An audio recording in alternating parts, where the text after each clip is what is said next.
पृथ्वी पर इस इतिहास का अनेकों कवियों ने वर्णन किया है और इस समय भी बहुत से वर्णन करते हैं। इसी प्रकार अन्य कवि आगे भी इसका वर्णन करते रहेंगे। इस महाभारत के तीनों लोकों में एक महान ज्ञान के रूप में प्रतिष्ठा है।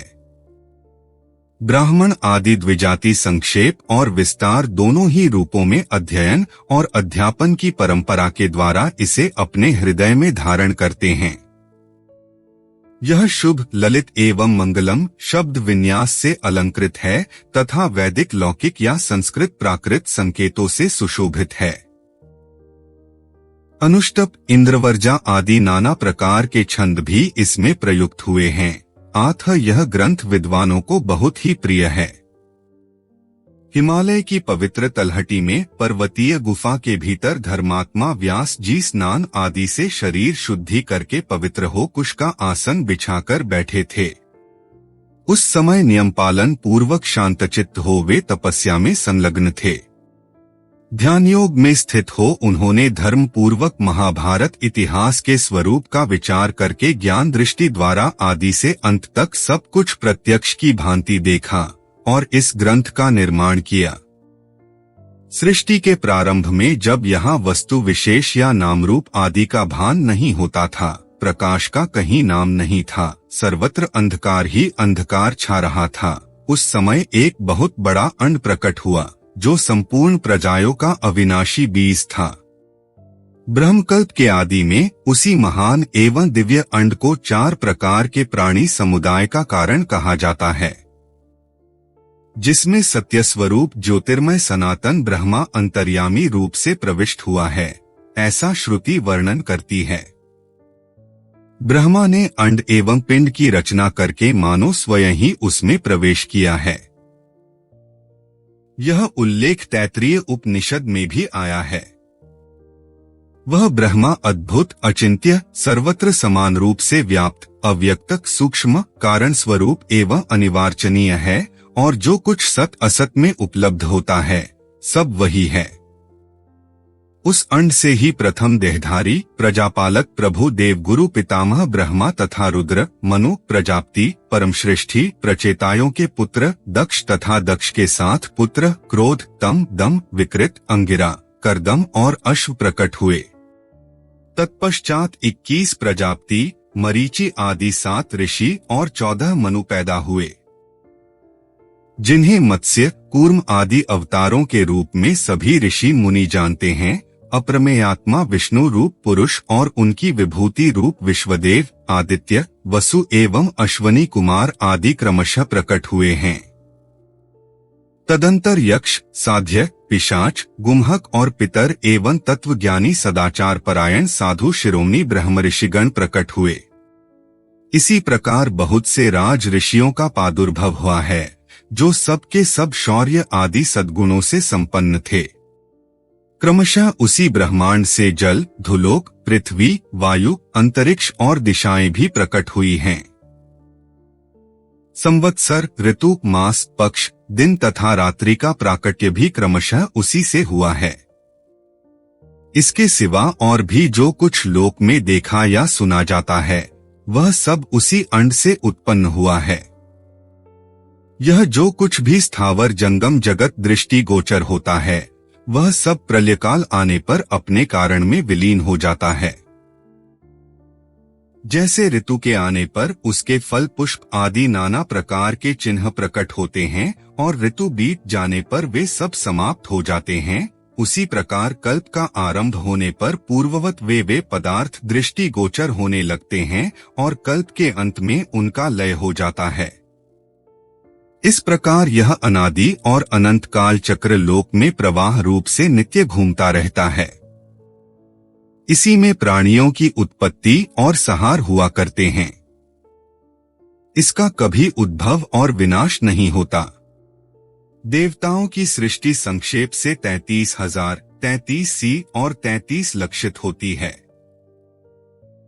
पूर्व काल में दिव्यपुत्र, बृहत, भानु, चक्षु, आत्मा, विभावशु, सविता, ऋचिक, अर्क, भानु, आशावह तथा रवि यह सब शब्द विवसान के बोधक माने गए हैं। इस सब में जो अंतिम रवि हैं वे मह माने गए हैं।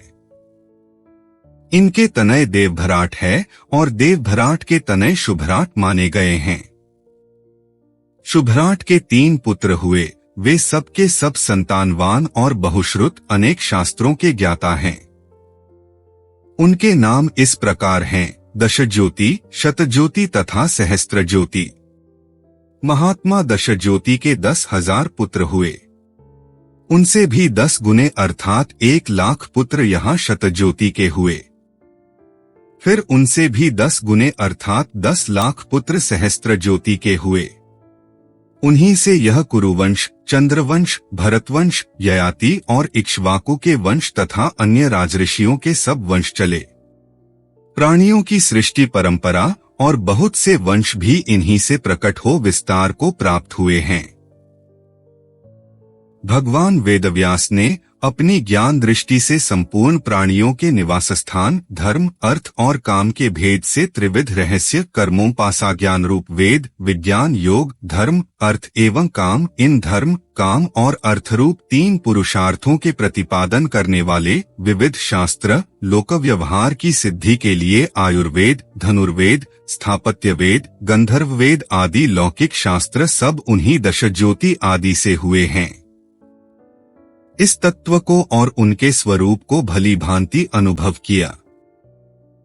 उन्होंने ही इस महाभारत ग्रंथ में व्याख्या के साथ उस सब इतिहास का तथा विविध प्रकार की श्रुतियों के रहस्य आदि का पूर्ण रूप से निरूपण किया है और इस पूर्णता को ही इस ग्रंथ का लक्षण बताया गया है।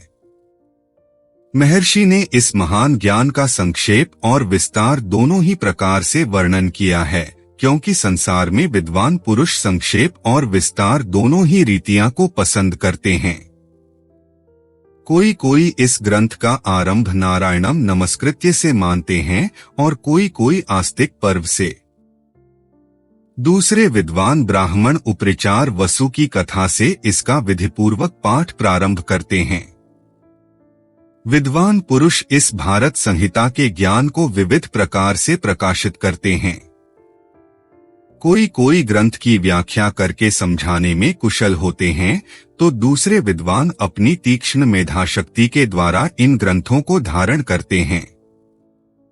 सत्यवती नंदन भगवान व्यास ने अपनी तपस्या एवं ब्रह्मचर्य की शक्ति से सनातन वेद का विस्तार करके इस लोक पावन पवित्र इतिहास का निर्माण किया है। प्रशस्त व्रतधारी, निग्रहानुग्रह समर्थ, सर्वज्ञ पराशर नंदन ब्रह्मऋषि श्री कृष्ण द्वैपायन इस इतिहास शिरोमणि महाभारत की रचना करके यह विचार करने लगे कि अब शिष्यों को इस ग्रंथ का अध्ययन कैसे कराऊं, जनता में इसका प्रचार कैसे हो। द्वैपायन ऋषि का यह विचार जानकर लोक गुरु भगवान ब्रह्मा उन महात्मा की प्रसन्नता तथा लोक कल्याण की भावना से स्वयं ही व्यास जी के आश्रय पर पधारे। व्यास जी ब्रह्मा जी को देखकर आश्चर्यचकित रह गए। उन्होंने हाथ जोड़कर प्रणाम किया और खड़े रहे। फिर सावधान होकर सब ऋषि मुनियों के साथ उन्होंने ब्रह्मा जी के लिए आसन की व्यवस्था की।